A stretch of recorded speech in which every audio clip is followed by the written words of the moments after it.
ओम नमः शिवाय। जय श्री राम। राधे राधे मित्रों, कैसे आप सभी लोग। आशा करता हूँ हमेशा की तरह आप लोग कुशल मंगल से होंगे, अच्छे से होंगे, स्वस्थ होंगे, दूसरों की सहायता कर रहे होंगे और अपने परिवारजनों मित्रों के साथ खुशी खुशी प्रसन्नचित्त होकर जीवन व्यतीत कर रहे होंगे।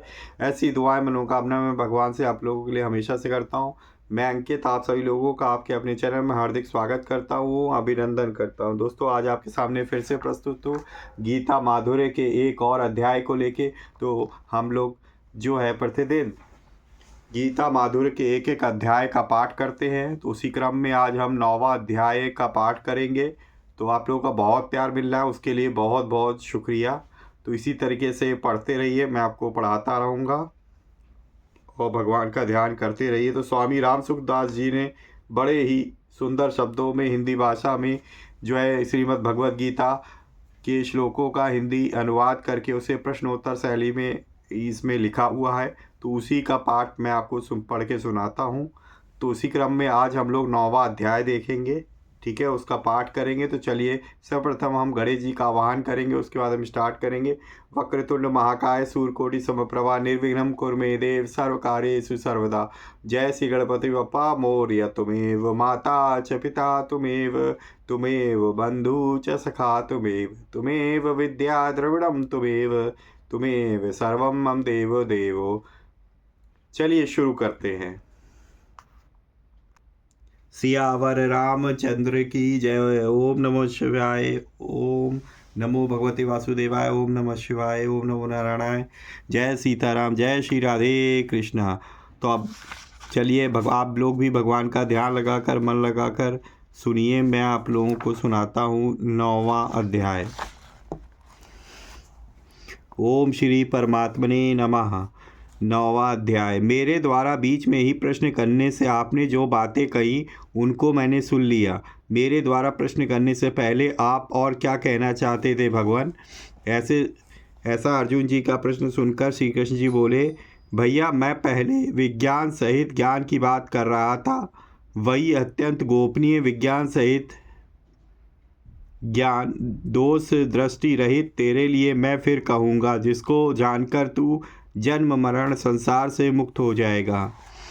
वह विज्ञान सहित ज्ञान तो बड़ा कठिन होगा। अर्जुन जी ने पूछा, नहीं? तो श्री कृष्ण जी कहते, नहीं भैया, वह विज्ञान सहित ज्ञान संपूर्ण विद्याओं का राजा, संपूर्ण गोपनीयों का राजा,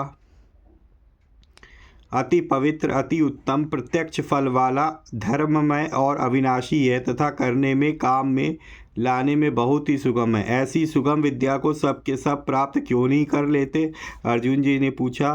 तो श्री कृष्ण जी ने कहा कि हे परम तप, मनुष्य इस ज्ञान विज्ञान रूप धर्म पर श्रद्धा विश्वास नहीं करते, इसलिए वे मुझे प्राप्त न होकर मौत रूपी संसार के मार्ग में लौटते रहते हैं, अर्थात बार बार जन्मते मरते रहते हैं। वह ज्ञान विज्ञान रूप धर्म विद्या क्या है भगवान? अर्जुन जी ने पूछा। श्री कृष्ण जी ने कहा, मैं अव्यक्त रूप से संपूर्ण प्राणियों में हूँ और संपूर्ण प्राणी मुझ में हैं, तथा मैं संपूर्ण प्राणियों में नहीं हूँ और संपूर्ण प्राणी मुझ में नहीं है, अर्थात जहाँ प्राणियों की स्वतंत्र सत्ता मानी जाए वहाँ तो सब प्राणियों में हूँ और सब प्राणी मुझ में है, परंतु जहाँ प्राणियों की स्वतंत्र सत्ता ना मानी जाए वहाँ मैं प्राणियों में नहीं हूँ और प्राणी मुझ में नहीं है, किंतु सब कुछ मैं ही हूँ। ऐसा सुनकर अर्जुन जी ने फिर पूछा कि पर इस संसार का उत्पादक और आधार तो कोई होगा ही। यह सुनकर श्री कृष्ण जी ने कहा, भैया हूँ तो मैं ही, परंतु मेरा स्वरूप संपूर्ण प्राणियों को उत्पन्न करने वाला, सबको धारण करने वाला और उनका भरण पोषण करने वाला होता हुआ भी उन प्राणियों में स्थित नहीं है, उनसे सर्वथा निर्लिप्त है। मेरे इस ईश्वर संबंधी योग सामर्थ्य को समझ। तो फिर वे प्राणी आपस में किस प्रकार स्थित हैं? अर्जुन जी ने पूछा, जैसे सब जगह विचरने वाली महान वायु निरंतर आकाश में ही स्थित रहती है, ऐसे ही सब प्राणी मुझ में ही स्थित रहते हैं, ऐसा मान। फिर वे प्राणी मुक्त हो जाते होंगे? अर्जुन जी ने पूछा। श्री कृष्ण जी ने कहा, नहीं कुंती नंदन, प्रकृति के साथ संबंध रखने वाले वे प्राणी महाप्रलय में मेरी प्रकृति की गोद में लीन हो जाते हैं और सर्ग के आरंभ में मैं फिर उनकी रचना कर देता हूँ। तो जब महाप्रलय आती है तो हम सभी भगवान में समा जाते हैं और फिर आरंभ में फिर से प्रकृति की जब निर्माण होता है तो फिर से भगवान उनकी रचना कर देते हैं। आप उनकी रचना कब तक करते रहेंगे, अर्जुन जी ने पूछा। उत्तर है, जब तक वे अपनी प्रकृति स्वभाव के प्रवेश रहते हैं तब तक मैं प्रकृति को वश में करके उनकी बार बार रचना करता रहूँगा। तो जब तक कि उनका ध्यान माया मोह में फंसा रहेगा तब तक जो है उनकी रचना मैं करता रहूँगा। जब आप उनकी बार बार रचना करते हैं तब आपका उनकी रचना रूप कर्मों के साथ संबंध रहता होगा भगवान, अर्जुन जी ने पूछा। श्री कृष्ण जी ने कहा, नहीं धनंजय, मैं उन कर्मों में आसक्ति रहित तथा उदासीन की तरह सर्वथा निर्लिप्त रहता हूँ। इसके लिए वे कर्म मुझे नहीं बांधते। तो मैं कर्मों को उनको निर्धारित नहीं करता हूँ कि वो अच्छे कर्म करेंगे या बुरे कर्म करेंगे, यह आपको ही करना है, हम ही लोगों को करना है। उन्होंने हमको ही ऊपर, हमारे ऊपर ही छोड़ा है। तो फिर आप सृष्टि की रचना किस तरह से करते हैं, अर्जुन जी ने पूछा। श्री कृष्ण जी कहते हैं, वास्तव में तो प्रकृति ही मेरी अध्यक्षता में सारे मुझसे सत्ता स्फूर्ति पाकर संपूर्ण चर अचर प्राणियों की रचना करती है। हे कौन्तेय, मेरी अध्यक्षता के कारण ही संसार में विविध परिवर्तन हो रहा है। तो यहाँ भगवान कह रहे हैं कि मेरी अध्यक्षता में, यानी मैं अध्यक्ष हूँ और जो काम कर रहे हैं वो प्रकृति करती है, वही जो है हमारे पास सबको चर अचर प्राणियों की रचना कर रही है। तो मेरे ही तत्वधान में, ठीक है, मेरे ही संरक्षण में सारा परिवर्तन हो रहा है। आपकी शक्ति से ही संसार में सब कुछ हो रहा है, तो फिर भी सब लोग आप पर श्रद्धा क्यों नहीं करते, अर्जुन जी ने पूछा। श्री कृष्ण जी ने कहा कि मूल लोग मेरे संपूर्ण प्राणियों के महान ईश्वर रूप परम भाव को न जानते हुए मुझे साधारण मनुष्य मानकर मेरी अवज्ञा करते हैं। सही कहा श्री कृष्ण जी ने। तो वे मूल लोग किस तरह के होते हैं भगवान, अर्जुन जी ने पूछा। श्री कृष्ण जी कहते हैं कि वे मूल लोग आसुरी, राक्षसी और मोहनी प्रकृति का आश्रय लेने वाले होते हैं।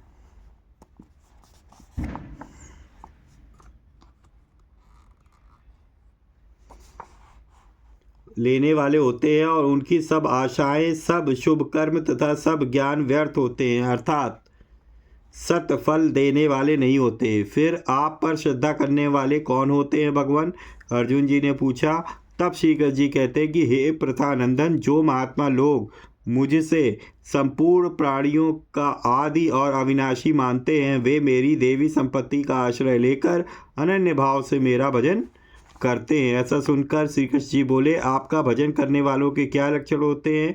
तब श्री कृष्ण कहते हैं, निरंतर मुझ में लगे हुए वे दृढ़ व्रती मनुष्य भक्ति पूर्वक मेरे नाम का कीर्तन करते हैं, मेरी प्राप्ति के लिए यत्न लगन पूर्वक साधन करते हैं और मुझे नमस्कार करते हुए मेरी उपासना करते हैं। ऐसा सुनकर अर्जुन जी ने फिर पूछा, आपकी उपासना करने वालों को और कोई प्रकार है भगवान। तो भगवान कहते हैं कि हाँ है।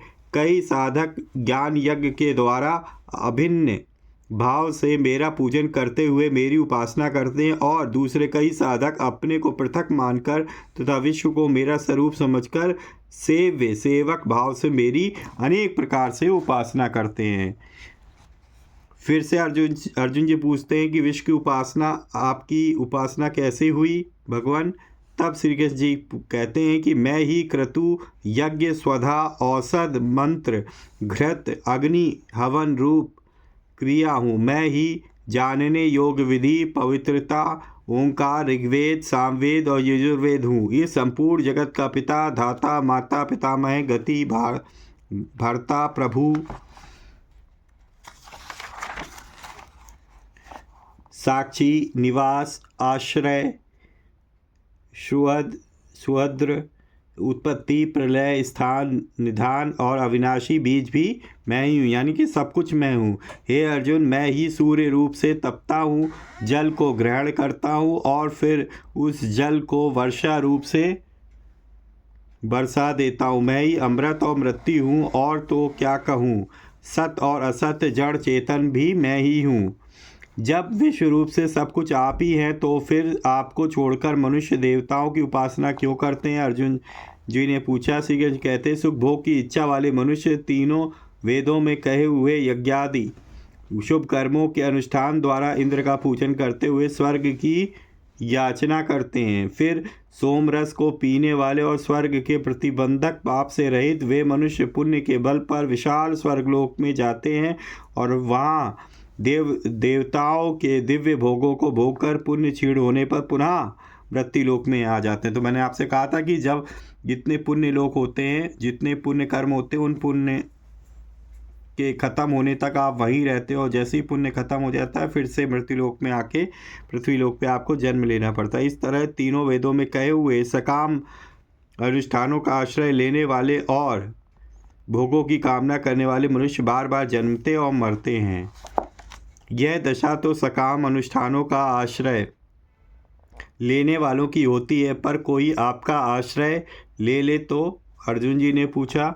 तो भगवान कहते हैं कि जो अनन्य होकर मेरा चिंतन करते हुए मेरी उपासना करते हैं, उन मुझ में निरंतर लगे हुए भक्तों का योगक्षेम में मैं स्वयं वहन करता हूँ, अर्थात अप्राप्त की प्राप्ति करा देने और प्राप्ति की रक्षा करने का मैं स्वयं करता हूँ।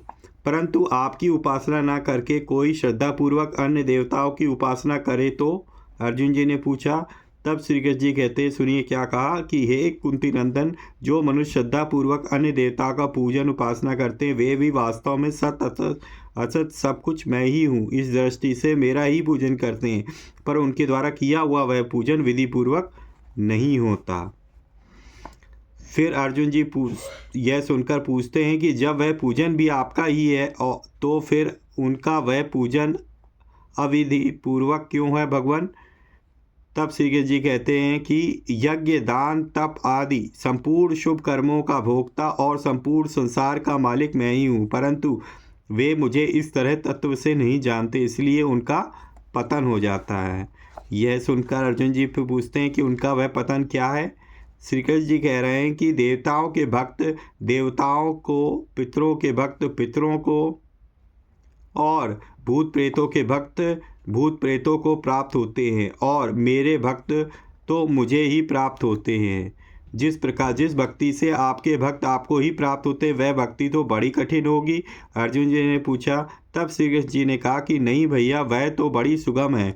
जो भक्त प्रेम से मुझे पत्र, पुष्प, फल, जल आदि अर्पण करता है, उस मुझ में तल्लीन हुए भक्त के द्वारा भक्ति पूर्वक दिए गए उपहार को मैं स्वयं खा लेता हूँ। मुझे क्या करना चाहिए? अर्जुन जी ने पूछा।